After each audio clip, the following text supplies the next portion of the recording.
Sin duda, el país marca la pauta. Estamos de regreso acá en 7 días en el mundo, 360 grados de información, con Luis Duque y Daniel Merchán, su servidor.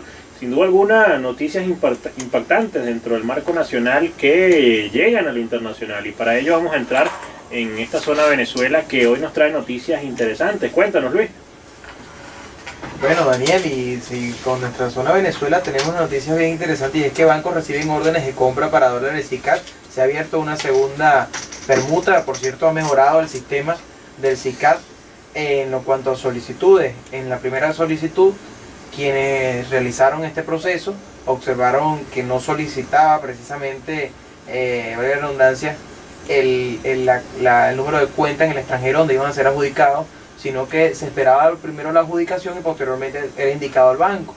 Ahora el nuevo sistema se ha mejorado, hay que reconocerlo, y incluye de una vez todo, sale todo en una sola solicitud, por lo tanto hace mucho más fácil y rápido el sistema. Y bueno, desde las 9 de la mañana de hoy hasta las 12 del mediodía del día de mañana, los interesados en adquirir las divisas que viajen hasta el 15 de septiembre podrán obtenerlo. En este caso, las subastas ofrecerán 180 millones de dólares, 150 millones estarán dirigidos a personas jurídicas y otros 30 a personas naturales. Otra cosa interesante de lo que ha ocurrido en esta semana en zona Venezuela, debemos referirnos al sistema, al Servicio Nacional de los Tributos, en este caso el CENIAT, que ha tenido un avance importantísimo y debe ser reconocido, Daniel, en cuanto a agilizar los procesos de lo que es el registro de identificación fiscal, el tan popular RIF, en aras de promover y evitar el amplio espectro de corrupción que existía alrededor de este y tan importante documento, tanto para las empresas privadas como para tanto las personas jurídicas como para las personas naturales. Ahora el RIF podrá ser descargado con una clave del CENIAT vía la página web. Las veces que uno quiera podrá imprimirlo. Dile adiós a las colas desde las 4 de la mañana, Daniel. Y bueno, bien interesante esto. Bueno, y aquí en Maracay también hay que hablar de un poco sobre ese tema. Se ha abierto la nueva sede del CENIAT vía el Castaño, vía Choroní, subiendo el Castaño, después de la bomba de gasolina.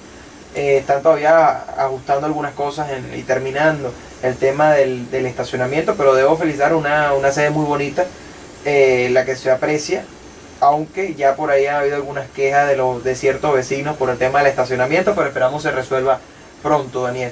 Bueno, siguiendo con nuestras noticias de zona Venezuela, tenemos que crecen denuncias de usuarios víctimas de estafas en el Banco de Venezuela. Los casos de estafa en contra del Banco de Venezuela por la sustracción no autorizada de dinero de las cuentas de sus clientes tienden a multiplicarse.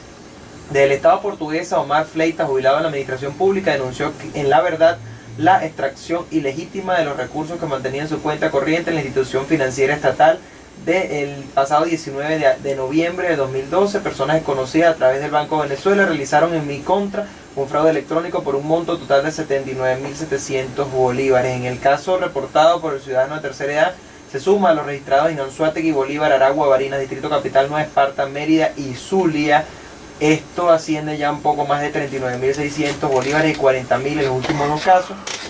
Y fíjate, tiene mucho que ver, Daniel, también con el tema de las prestaciones sociales. Algo, sin duda alguna, que el Banco de Venezuela, hay que comentarlo también, que se está viviendo el día a día, es el tema del excesivo control, tanto para ingresar dinero como para sustraer el propio dinero de uno de las cuentas del Banco de Venezuela. Ahora bien, esto es muy grave, Daniel, no sé cómo lo ves tú, pero el hecho de que instituciones bancarias y sobre todo del sector público tengan estos desfalcos, esta especie de estos delitos en los cuales le están prácticamente quitando a la gente todos sus ahorros y el dinero que tenga sin explicación alguna. Obviamente el banco deberá responder reponiendo el dinero y persiguiendo a los culpables de esta estafa, pero sin duda alguna es un hecho preocupante. Ya vimos lo que ocurrió en Grecia el año pasado, donde los dos bancos más poderosos, para no quebrar, congelaron las cuentas de la mayoría de los ahorristas y mantener por así decirlo, su capital a flote. No estamos diciendo que el Banco de Venezuela pueda hacerlo de esta manera o algo parecido, sino que los bancos no tienen por qué tener ese excesivo poder sobre el dinero de los mismos ahorristas. Eso es algo que debe hacer prevalecer, y bueno, y hacemos un llamado por supuesto a la superintendencia de las instituciones del sector bancario, el nuevo nombre de la superintendencia de Banco Sudeban, antiguo Sudeban, a que se aboque a este caso y a que defienda por supuesto a los usuarios y al pueblo, que es quien más tiene las cuentas establecidas en el Banco de Venezuela, no de ahorita, sino de hace muchos años ya. Sí, elemento interesante. También el Fondo de Garantías y Depósitos, FOGADE, que tiene una responsabilidad inmediata en relación a lo que significa el manejo de estos recursos financieros. Siguiendo con las noticias que nos deja nuestra zona de Venezuela, embajadores venezolanos retornan a países europeos tras resolución del incidente Evo. Venezuela ordenó el retorno a sus embajadores de España, Portugal, Francia e Italia en correspondencia a que el presidente boliviano Evo Morales hizo lo mismo al aceptar disculpas de esos países que le negaron el paso por su espacio aéreo. Informó el viernes pasado la Cancillería boliviana. Se ha ordenado el regreso a los países europeos de los embajadores en España, Francia, Italia y Portugal, y en consecuencia el gobierno de la República Bolivariana de Venezuela está ordenando igualmente el regreso de sus embajadores y jefes de misión a esas naciones, indicó la Cancillería en un comunicado. El gobierno venezolano tomó la decisión reiterando su exigencia de que una situación como esta, violatoria del derecho internacional y claramente discriminatoria y prejuiciada, no ocurra nunca más, agregó la nota. Venezuela ha tomado la debida nota de la decisión de Bolivia, que aceptó las palabras de disculpa de los gobiernos europeos frente a la inaceptable, inadmisible y violatoria acción que le impidió continuar su vuelo de regreso a La Paz. Bueno, ya sabemos lo que sucedió con el caso de Evo Morales, el tema del incidente aéreo en regreso desde Rusia, y específicamente, bueno, ya condenado por organizaciones como el Mercosur, la UNASUR. También el caso de la Organización de Estados Americanos estuvo en un debate particular de su Asamblea General sobre este tema en particular, y se normalizan, como debe ser, las relaciones internacionales, bilaterales, en este caso con España, Portugal, Francia e Italia, después de este incidente que lamentablemente sucedió en medio de todo el torbellino político que generó también el caso de Edward Snowden. Sí, por supuesto, Daniel. Bueno, hablando un poco de lo que ha venido ocurriendo recientemente, el día de ayer se celebró el cumpleaños del expresidente Hugo Chávez. Un grupo dirigido por sectores del gobierno celebraron en buena medida los 59 años que hubiese cumplido el expresidente Hugo Chávez, es una de las noticias que tengo por aquí. Y también los embajadores venezolanos retornan a países europeos tras la resolución del incidente Evo, una noticia interesante que mencionaba el doctor Daniel. Bueno, por ahí tenemos una para terminar con deportes. Tenemos que karateca Antonio Díaz lleva en alto el nombre de Venezuela en las artes marciales. El karateca Antonio Díaz sigue enseñando que es un invencible sobre el tatami, al menos así lo demuestran sus actuaciones en 2013. El criollo pasó inmaculado todas sus rondas sin ceder puntos en ninguna de ellas, con balance de 15 victorias sin derrotas. Así lo informó el portal Líder en Deportes. Díaz este domingo arribó al país como ganador del oro en los Juegos Mundiales de Cali 2013, Daniel.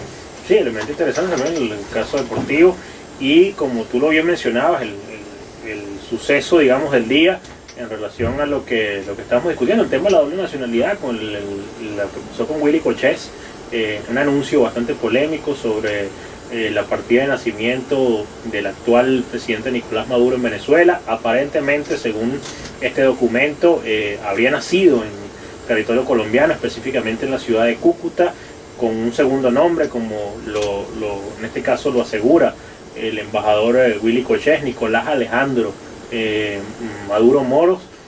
Tema importante, sobre todo de debate y discusión. Yo creo que es sumamente relevante, importante, clave para la opinión pública que se dé una aclaratoria en este sentido, porque los temas de nacionalidad del presidente previstos en la Constitución en relación al principio de doble nacionalidad, pero cuando se aplica a funcionarios públicos, sobre todo de alta jerarquía y mucho más el presidente de la República, no se puede permitir ese principio de doble nacionalidad. Realmente es un tema que en este momento debería ser prioridad para generar una aclaratoria en relación al tema. Sí, por supuesto. Bueno, de esta manera terminamos nuestras noticias de Zona Venezuela, Daniel. Sí, interesantes noticias, sin duda alguna. Vamos a pasar al recorrido ecológico y por ello vamos a entrar en nuestro planeta verde.